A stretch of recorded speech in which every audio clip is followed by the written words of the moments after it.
Part 3 వీడియోలో మనం ఈరోజు ఏం చేస్తాము అని అంటే బటర్ఫ్లై యొక్క బాడీ ఫస్ట్ క్రియేట్ చేస్తాం. హాఫ్ బీడ్స్ యూస్ చేసి ఫస్ట్ హాఫ్ బీడ్ నేను బిగ్ సైజ్ తీసుకుంటున్నానండి, తర్వాత స్మాల్ సైజ్గా తీసుకుంటున్నాను. మనకి ఎంత లెంత్ కంటే అలా చేసుకోవచ్చు. నెక్స్ట్ పార్ట్ చాలా ఇంపార్టెంట్ అండి. ఇక్కడ వైర్ మనం యూస్ చేస్తాము 0.4 చూసారంటే. సో ఇది మనం 20 సెంటీమీటర్స్ తీసుకున్న తర్వాత నేను ఏం చేశాను అంటే హాఫ్గా బెండ్ చేసుకున్నాను అనమాట. 20 సెంటీమీటర్స్ వైర్ని హాఫ్గా బెండ్ చేసి మనకు వచ్చిన 2 పార్ట్స్ని మళ్ళీ అగైన్ హాఫ్గా బెండ్ చేశాను అనమాట.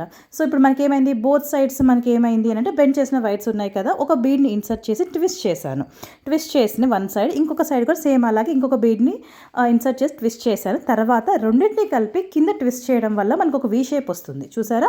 సో ఈ వీ షేప్ని ఏం చేస్తామంటే మనం ఒక వ్యాక్ షీట్ తీసుకొని వ్యాక్ షీట్కి స్టిక్ ఫస్ట్ మనము బటర్ఫ్లైని మనము స్టిక్ చేసి తర్వాత ఈ వీ షేప్గా ఉన్నట్టు వైట్ కూడా స్టిక్ చేస్తాం. మీరు వైట్ కలర్ వ్యాక్ షీట్ కూడా యూస్ చేయొచ్చండి, ఇంకా బాగుంటుంది. సో ఇట్లా ట్విస్ట్ చేస్తాను అనమాట. దీన్ని ఇంకొక బాడీ ఇంకొక మెథడ్లో కూడా చేయొచ్చు, ఇంకో డిఫరెంట్గా. అది మనం రేపు చూద్దాం.